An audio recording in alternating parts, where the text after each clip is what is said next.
Hi friends! Welcome back to Specular Board Games. Today we are going to do a how to play video for Factions of Sol. Yes, so Factions of Sol is a 1 to 4 player game that takes around 90 to 120 minutes depending on the number of players. Factions of Sol was designed by Elam Blackwell and our friends over at markivgames. Today we're setting up for a 3-player game. The first thing you do, apart from setting up your board, is begin by separating your cards into their planets. So each pile will be separated by its planet: Mercury, Venus, Earth, Jupiter, Saturn, Uranus, Neptune. For the Earth cards, you're going to randomly select one of the Phase 1 cards, which are in green text. Then select a random Phase 2 card, which are the red text. Placing the rest back in the box. You will not need them for this game. Then take the cards that were selected, placing the Phase 2 card on the bottom, followed by the Phase 1 on top of it. Then flip the Phase 1 face up. Place the planet decks around the board in easy view and access for all players. I suggest placing them in the order they are in our solar system, starting from the Sun. So Mercury, Venus, Earth, Jupiter, Saturn, Uranus, Neptune. Make sure to leave enough room to form a 3-card market in front of Jupiter and Neptune.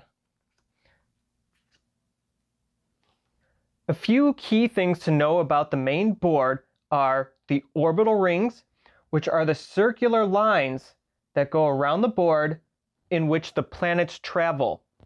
A node is where a planet can be located around its orbital ring. You'll note that by the circle at the intersection on its orbital ring. A sector is a space on the board between the orbital rings of the planets. These are the spaces in which your ship will move around. The inner ring are the sectors between the Sun and Mars. The outer rings are the sections between Mars and Neptune. The asteroid belt are the sectors that orbit between Mars and Jupiter. After setting up all the planet decks, next we need to set up the planets on the board. In order to do that, we are going to place all the planets in order in our solar system along the prime axis.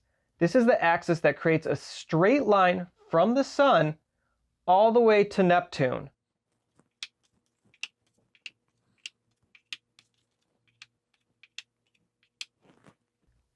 In order to find their starting position for the game, you will draw a random card from each of their respective decks and move them along their node based on the number indicated in the bottom right corner of the card.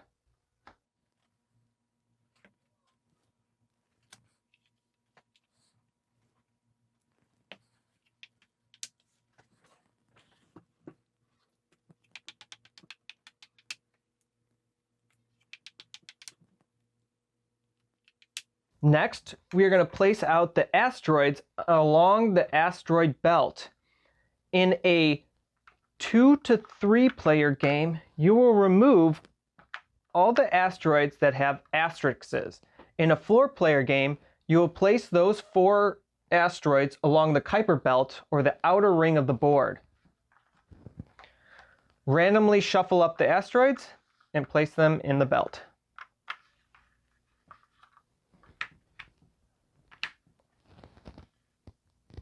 Create a stock of upgrades and resources in a position that all players can access. Give a player all their pieces in their given color, spaceship, and energy cubes, as well as a random or selected player board. Then, every player starts with 16 energy and 4 resources. In order to find where you start your spaceship at the beginning of the game, take a look at your player board in the top left corner. It'll show you a starting planet. Take your spaceship and place it in one of the sectors adjacent to that planet.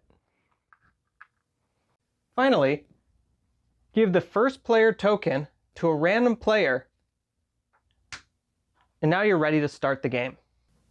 If you're playing a 1 or 2 player game, you're going to go through the Saturn deck and remove any cards that have a star in the upper right corner, much like this one. There's a little star right up here. Remove all of those cards if you're playing 1 to 2 players. If you're a brand new player to Factions of Sol, they recommend abstaining from using Uranus and Neptune. It can become overly complicated, and those are just extra things you don't necessarily need to use in your first game. Additionally, you would not include the Earth voting cards as well.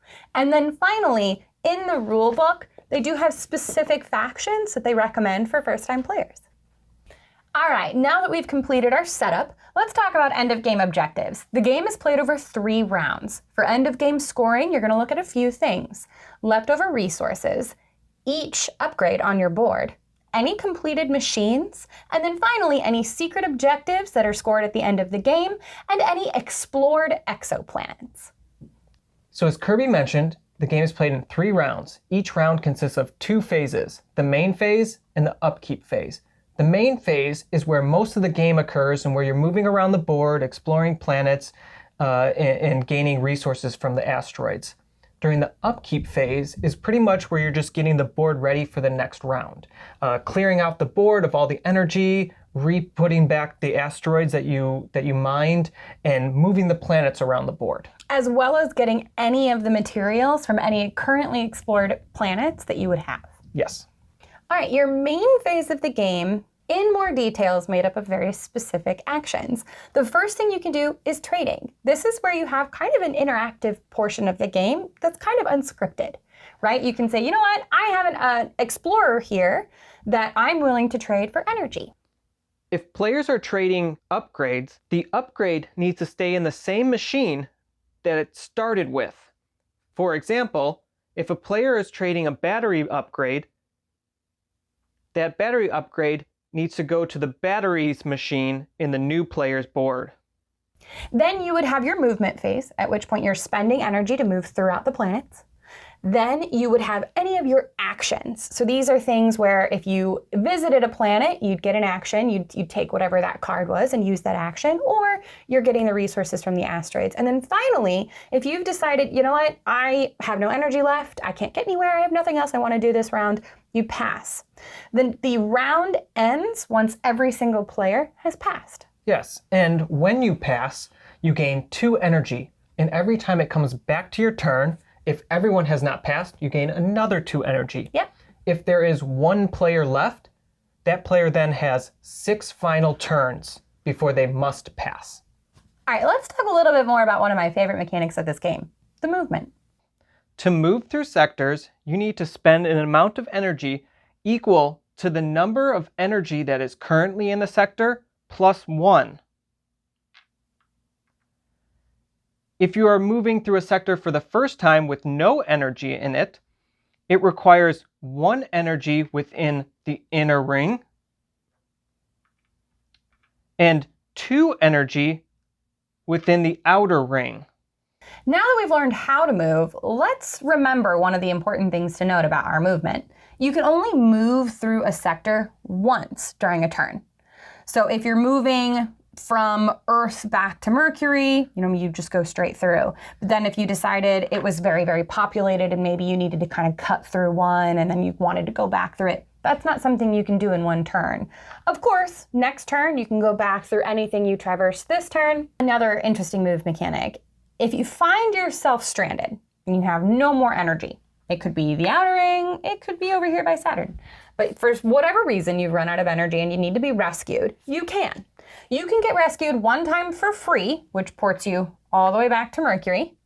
Now, if somehow you've done it to yourself again, maybe this time you got bold, you went out to Neptune, you got stuck, you can get rescued again.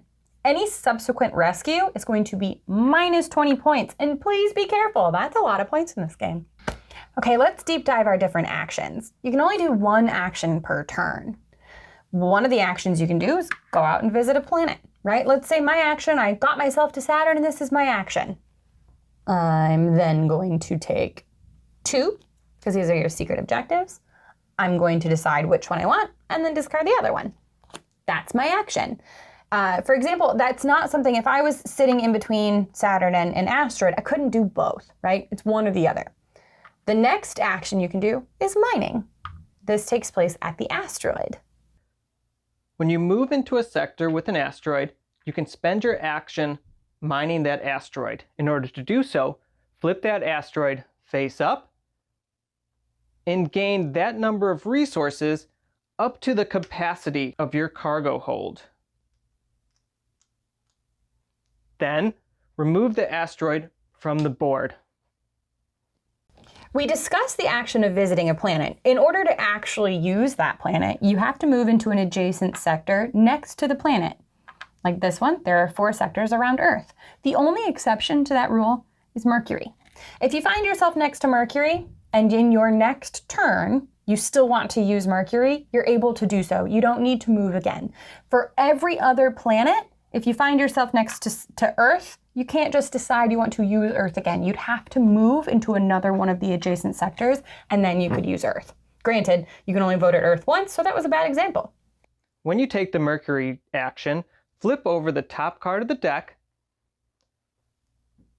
finding your most complete battery level and gaining that many energy.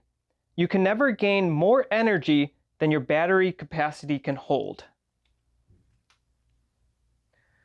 When the last card of the Mercury deck is drawn, all the planets will move 1 node counterclockwise. This allows the spaceships to orbit with the planet. To do this, starting with Mercury and moving outward, move the planet 1 node counterclockwise, and any spaceship that was adjacent to that planet can now move to a new sector adjacent to its new location. In order, everyone has the ability to move their spaceship. Then, move the next planet, and any ship adjacent to that planet can orbit with it.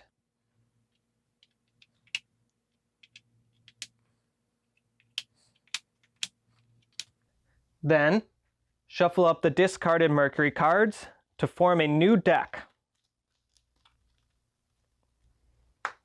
When taking a Venus action, a player can burn any number of resources to gain that number of cards from the Venus deck.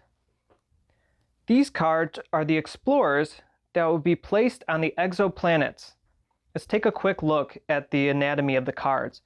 In the top left corner shows the number of explorers that this card provides, as well as which exoplanets they can go to and any bonuses they may get from being placed on those exoplanets. When you visit Earth, you are using your action to vote on one of the 2 stellar events that happen at the end of round 1 and the end of round 2. This is something to remember because this can swing a game, and they only happen twice, so they don't happen at the end of round 3. When you vote, there are certain planet actions that you can take depending on whether or not you're the first one to vote in that space. To vote for a stellar event, a player takes a cube from their supply and places it on one of the 6 bonuses associated with the 2 stellar events. Then, they immediately take that bonus. For any ties at Earth, the leader, or whoever's holding this first player token, is the one who gets to determine the tiebreaker. When you visit Mars, this is where you get to spend the resources you got from asteroids to build the machines with upgrades. At Mars, a player can burn 2 resources to gain 1 upgrade, which they can place anywhere on their board. Once they've covered up all the slots on a machine, that machine's ability becomes active. To note, all the machines on the bottom portion of your player board are filled in from left to right, the battery from top to bottom, and the cargo hold for every upgrade you add to it increases its capacity. When you visit Jupiter, this is the planet you get exoplanets from. To gain an exoplanet, burn 1 resource and take 1 planet from the face-up cards in the Jupiter market. This can only be done once per action, unlike upgrades that can be done as many times as you have resources. The market does not refill until all the cards have been taken, or a player can spend their action to refill the entire market. When a player gains an exoplanet from the market, they gain one of the two effects immediately. At any point, players can send explorers to explore the planet. Once there is enough explorers to meet the number at the top left of the card is then considered explored, at which point, at the beginning of each round, the players will gain the energy and resources shown at the bottom of the card. Another note is the type of planet on the card. This will be worth points at the end of the game based on how many of that type of planet is explored. When a player takes an action at Saturn, they draw the top two cards from the Saturn deck, deciding which secret objective they'd like to keep and which they'd like to discard. The secret objectives have different timing for when they can be complete, and it shows it here at the bottom of the card. Anytime, end of round, or even end of game. When you visit Uranus, this is where you pick up tech. When you do so, you get to pick up the entire tech deck, and you pick one. Now, you can only hold one tech at a time, so if you decide to visit Uranus a second time, you'd have to pick between the two tech that you currently hold and keep one. Tech. When you take an action at Neptune, take one of the three cards from the face-up market. If the card is an immediate effect, gain that effect and discard the card. If it's a planet or tech or explorer, you can keep them hidden with the rest of your cards. It's the end of round 3 and you just finished your upkeep phase. Let's do a quick reminder of how you're going to tally your end of game points.